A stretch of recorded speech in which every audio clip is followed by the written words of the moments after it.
এবার কলকাতার আকাশে একসঙ্গে 8টি ড্রোন। সোমবার রাতে ড্রোনগুলি উঠতে দেখা যায়। সেনা ও বায়ুসেনাকে খবর দেয় কলকাতা পুলিশ। রিপোর্ট এসেছে, খতিয়ে দেখা হচ্ছে। বিবৃতি জারি সেনার। সোমবার ঘড়ির কাঁটায় তখন রাত 8:30 ঠিক এই হেস্টিংস এলাকায় দেখা যায় যে একাধিক ড্রোন, প্রায় 8 থেকে 10টি ড্রোন হেস্টিংস এই এলাকার উপরে আকাশে উঠতে দেখা যায়।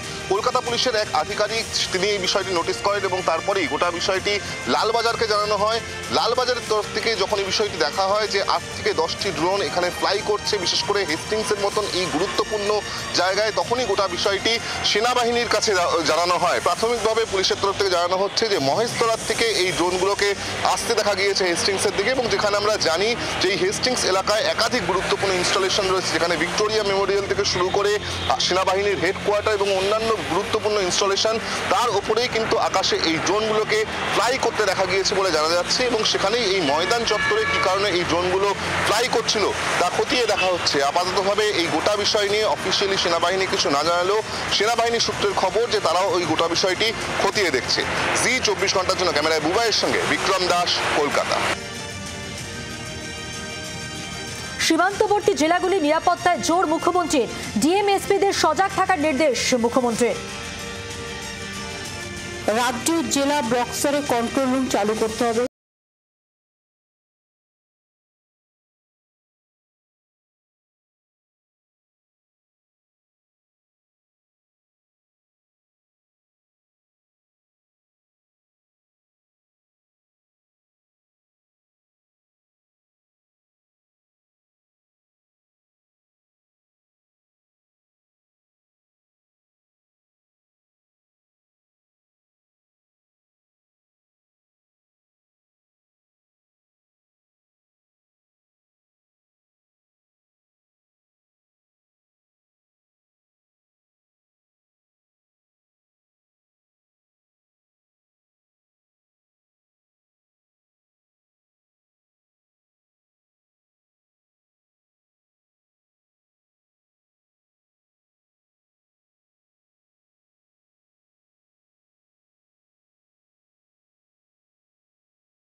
না পারে, আর তেমনি যারা মানুষকে মিথ্যে কথা বলে মানুষের জিনিসপত্রগুলো হাতিয়ে নেওয়ার চেষ্টা করছে, অথরাইজড লোক ছাড়া, বুঝতে পারছেন আমি কি বলছি?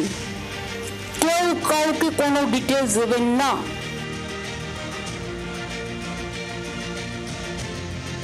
সংঘর্ষ বিরতি লঙ্ঘনের সময় পাকিস্তানের ওপর কড়া নজরদারি ছিল ভারতীয় সেনার।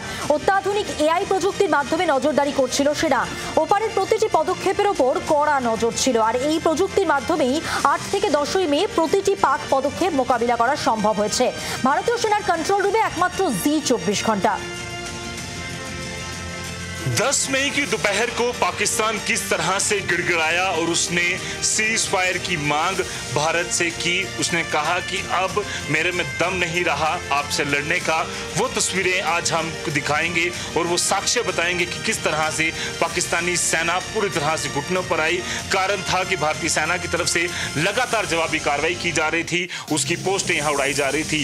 7 मई को यहाँ पर अर्ली मॉर्निंग में ऑपरेशन सिंदूर हुआ और उसके बाद पाकिस्तान की तरफ से लगातार सीज फायर का वायलेशन किया गया और उसकी जवाबी कार्रवाई में 7, 8, 9 और 10 की सुबह तक लगातार पर भारत की तरफ से पाकिस्तान की कई सारी जो चौकियां हैं वो यहां तबाह की गई और साथ ही साथ कई सारे जो लॉन्च पैड पाकिस्तान में और पीओके में चल रहे थे उन्हें भी बर्बाद किया। पिन पॉइंट यहां पर रडार सिस्टम से हमारे जो सोफिस्टिकेटेड भारतीय में रडार हैं उनकी मदद से यहां पर पिन पॉइंट टारगेट किया गया और यही कारण है कि पाकिस्तान गिड़गिड़ाया।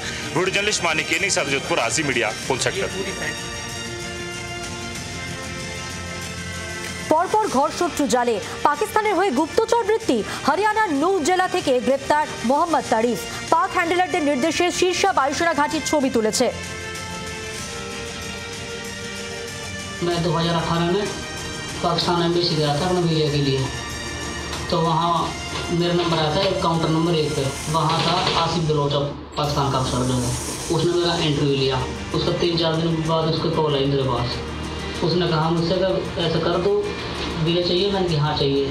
तो एक काम कर, तो मुझे 2 सिम ला के दे और बदले में उन्होंने वीजा लेगा।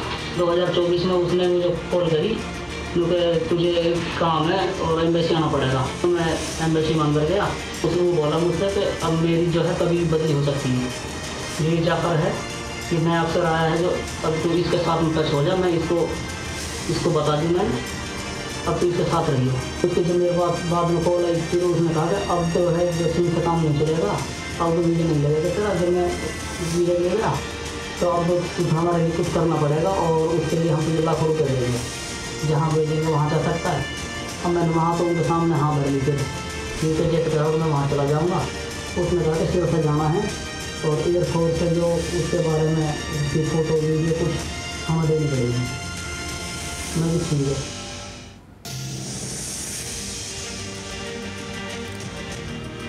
পাক চর শাহজাদকে জেরায় নয়া তথ্য। দিল্লিতে পাক হাই কমিশন আধিকারিক দানিশ ভিসা পাইয়ে দেয় আর এরপরই ভারতের গোপন তথ্য পাকিস্তানে পাচার করে শাহজাদ। रामपुर से गिरफ्तार पाकिस्तानी एजेंट शहजाद के मामले में जांच में खुलासा हुआ है कि दिल्ली में पाकिस्तानी हाई कमीशन में तैनात दानिश ने शहजाद को पाकिस्तान जाने का वीज़ा दिलवाया था। रिश्तेदारों के यहाँ जाने के बहाने शहजाद कई बार पाकिस्तान गया था, जहाँ पर दानिश ने शहजाद की मुलाकात ISI से कराई थी। उसके बाद शहजाद भारत की गोपनीय चीज़ें ISI को भेजा करता था। इसके लिए ISI उसको मोटी रकम भी देती थी। तो सूत्रों के अनुसार शहजाद के कई और दोस्त हैं जो कई बार पाकिस्तान का दौरा कर चुके हैं। अब ATS की नज़र उन दोस्तों के ऊपर है, जल्द ही उनसे भी पूछताछ ATS कर सकती है। कैमरा पर्सन समीर के साथ तुषार श्रीवास्तव, जी मीडिया, लखनऊ। মুর্শিদাবাদে অশান্তি নিয়ে হাইকোর্ট গঠিত কমিটির রিপোর্ট। কমিটির কাছে চাঞ্চল্যকর অভিযোগ সাধারণ মানুষের। 11 এপ্রিল স্থানীয় কাউন্সিলর ও বিধায়কের সামনে তাণ্ডব। কাউন্সিলর মেহবুব আলমকে কয়েকজন দুষ্কৃতীদের সঙ্গে দেখা গিয়েছিল। বিধায়ক দেখেও ফিরে যায়, এমনকি 12 এপ্রিলও হামলা চলেছিল। এই বিজেপি নেতারা মুর্শিদাবাদ নিয়ে যে অপপ্রচার করছেন, যে বিভেদকামী রাজনীতি করছেন, এটা কিন্তু সম্পূর্ণভাবে একটা চক্রান্তের অংশ। আমরা এর তীব্র বিরোধিতা করছি। যে ঘটনা ঘটেছে তা নিন্দা, কিন্তু তার পরিপ্রেক্ষিতে সমস্ত কর্তব্য পালন করেছেন মমতা বন্দ্যোপাধ্যায় এবং সরকার। পাশাপাশি কারা কিভাবে ঘটালো, বাইরের লোকেদের কি কি ইনভলভমেন্ট ছিল, সেগুলো কিন্তু পুরো দস্তুর খতিয়ে দেখার পর্ব চলছে। এই সময় উদ্দেশ্য প্রণোদিত বিকৃত প্রচার পরিকল্পিত অন্য চক্রান্তের অঙ্গ। মুর্শিদাবাদে অশান্তি নিয়ে হাইকোর্ট গঠিত কমিটির রিপোর্ট। দুষ্কৃতীরা বাড়িতে ঢুকে সব জামা কাপড় পুড়িয়ে দেয়। নিজেকে ঢাকার মতো কাপড় ছিল না মহিলাদের কাছে। আগুন নেভাতে যাতে না পারে জলের সংযোগ কেটে দেওয়া হয়েছিল। আক্রান্ত এলাকা থেকে 300 মিটার দূরে ছিল থানা। স্থানীয় পুলিশ সক্রিয় ছিল না। কমিটির কাছে অভিযোগ আক্রান্তদের। পরিষ্কার বলছে যে বিধায়ক তারা বাঁচানোর চেষ্টা করে। তাই তৃণমূল কংগ্রেসকে যে সমস্ত হিন্দুরা ভোট দেন তাদের কাছে আমি পরিষ্কার বলছি আমি পরিষ্কার প্রশ্ন করতে চাই তাদের কাছে, আগামী দিনে যখন আপনার বাড়ি ভাঙা হবে, সেটা বালুরঘাট হোক বা বসিরহাট হোক, তখন কি তৃণমূল কংগ্রেসের পুলিশ বাঁচাতে আসবে, না জগন্নাথ মন্দিরের মিছিল যারা করেছে তারা বাঁচাতে আসবে?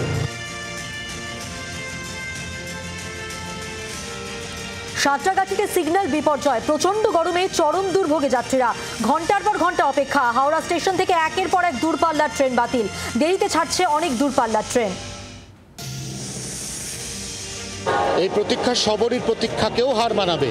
এই প্রতীক্ষা রেলের একটি অপরিণামদর্শী সিদ্ধান্তের জন্য। রেল জানিয়েছিল কাজ শেষ হয়ে যাবে 18 অর্থাৎ রবিবারে। বুধবারে দাঁড়িয়েও সেই কাজ শেষ হয়নি, একথা নিজেই ঘোষণা করেছে দক্ষিণ পূর্ব রেল। এবং কোনো ট্রেনই এখনো পর্যন্ত বাতিল ঘোষণা করা হয়নি। বাতিল হলে এই অপেক্ষমান যাত্রীদের সিংহভাগ তারা হয়তো এতক্ষণে বাড়িও চলে যেতেন। সোমবারের ট্রেন এখনো পর্যন্ত ছাড়েনি, মঙ্গলবারের ট্রেন এখনো পর্যন্ত ব্যাকলগ। এই অচলাবস্থা কবে কাটবে এ সম্পর্কে কোনো স্পষ্ট উত্তর নেই দক্ষিণ পূর্ব রেলের কাছে। এবং ঠিক সেই কারণেই হাওড়া স্টেশনে গত 16, 18, 20 ঘন্টা ধরে অপেক্ষমান হাজার হাজার যাত্রী।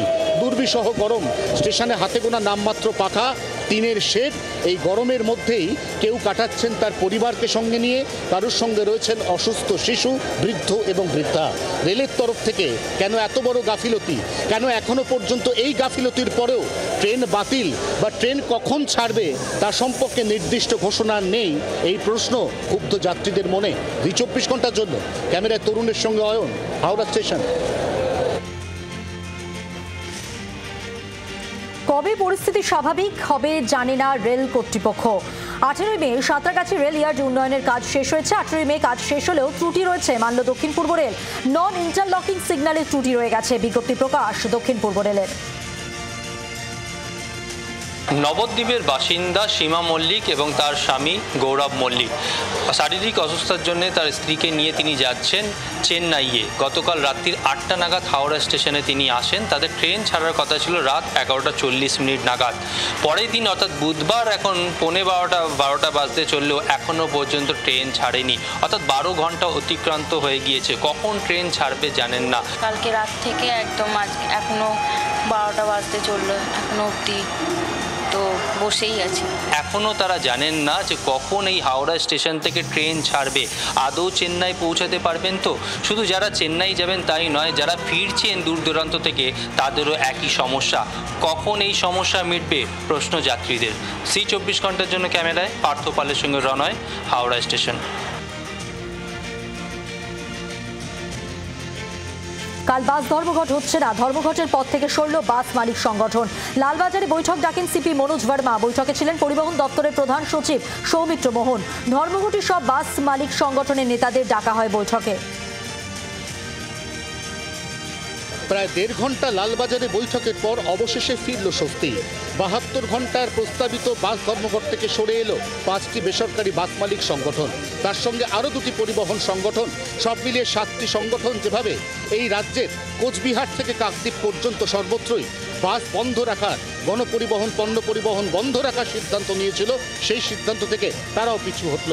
এই স্বস্তি নিঃসন্দেহে অনেকটাই আশ্বস্ত করবে সেই সমস্ত মধ্যবিত্ত, নিম্নবিত্ত নিত্য যাত্রীদের যাদের সপ্তাহের মূল 3টি কাজের দিন অর্থাৎ বৃহস্পতি এবং শুক্র শনি বাস পাওয়া নিয়ে একটা অনিশ্চয়তা তৈরি হয়েছিল। সেই অনিশ্চয়তার কোনো জায়গা এই মুহূর্তে আর না থাকায় স্বস্তির শ্বাস সব মহলে। 24 ঘন্টার জন্য ক্যামেরা তরুণের সঙ্গে অয়ন, কলকাতা। বাংলার আওয়াজ, বাঙালির আবেগ, জি 24 ঘন্টা।